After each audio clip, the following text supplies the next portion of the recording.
They found something beyond the ice wall. Not land, not ruins. Something watching them. And after the final transmission, the entire expedition went silent. The official story says there is nothing beyond Antarctica except ice, storms, and that. But the recovered logs tell a different version. A survey team crossed a restricted perimeter during a whiteout somewhere beyond officially mapped Antarctica. Their instruments failed first. Then the compass began spinning. Then the radio picked up a repeating signal. 3 pulses, 1 pause, 3 pulses again. At first, they believed it was interference, but then the signal started answering them. Every time they moved closer, the static became clearer. Every time they turned back, it disappeared. By the 3rd day, they found structures beneath the ice. Not caves, not mountains.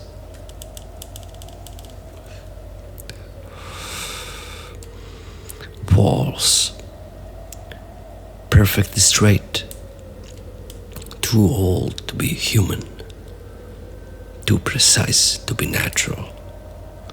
The team marked the area as Zone 3.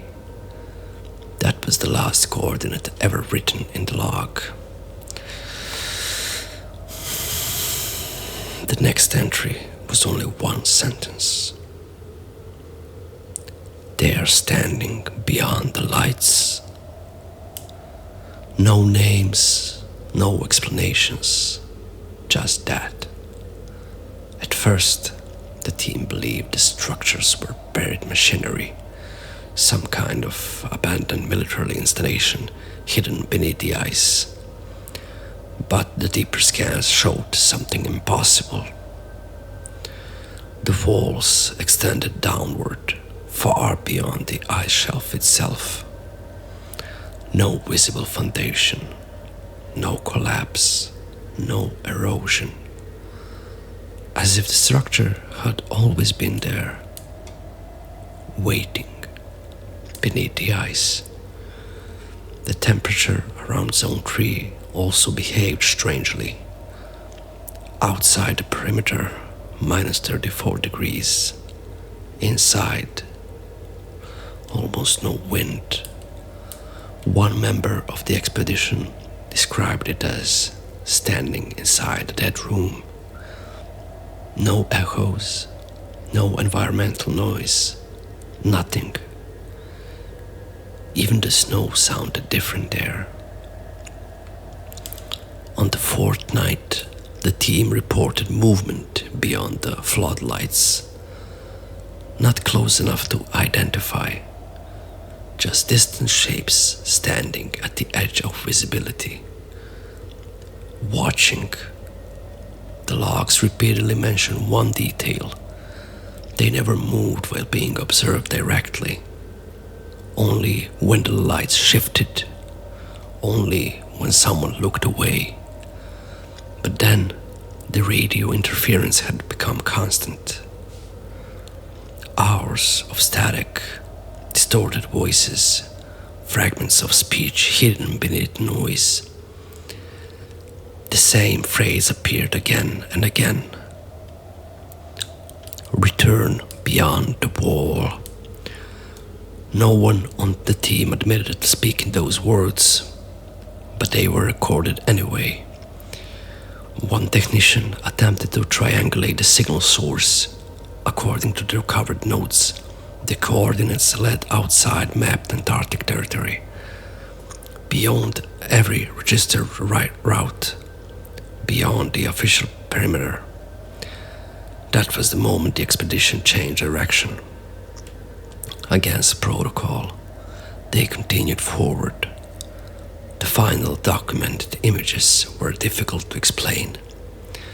The footage shows massive vertical shapes emerging through the storm, too symmetrical to be natural, too large to be structural, built by human equipment. Some appear partially submerged beneath black ice. Others disappear directly into the fog above.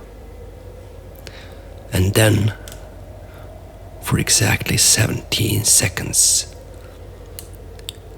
the recording stabilizes. No distortion, no static, just a clear image. A row of towering figures standing motionless in the distance. Tall, thin, dark enough to absorb the floodlights around them. None of the expedition members speak during this section. Not one of them. The only sound is wind. Then, very quietly, someone whispers, "They were already here." After that, the camera feed cuts permanently.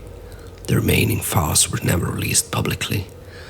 The expedition itself was officially classified as lost during severe weather conditions. No mention of structures, no mention of signals, no mention of Zone 3.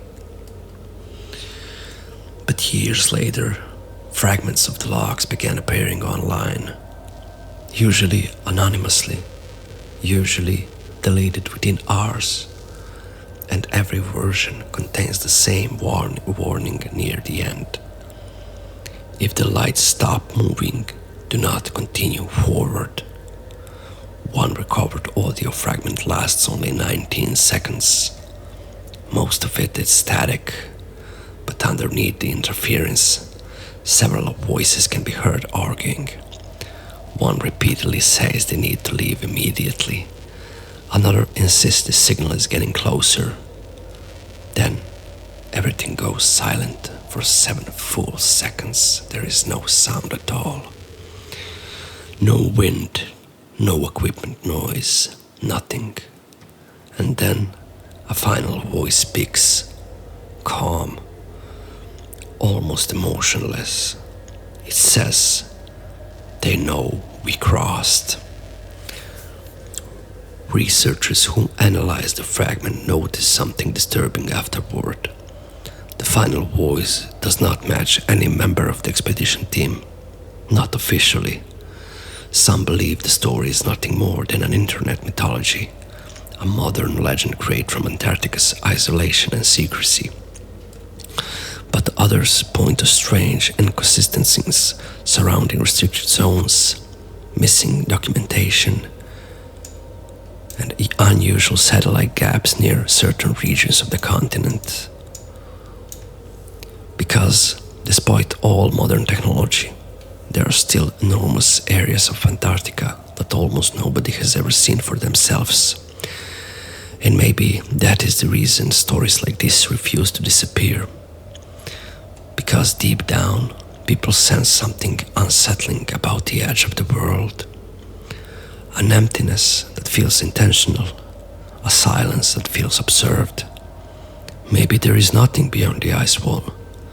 Maybe the expedition simply vanished in a storm like countless others before them. Or maybe the ice was never meant to keep people out. Maybe it was built to keep something in. And if that's true, then whatever stood beyond these floodlights may still be there now, waiting, watching, just beyond the edge of the known world.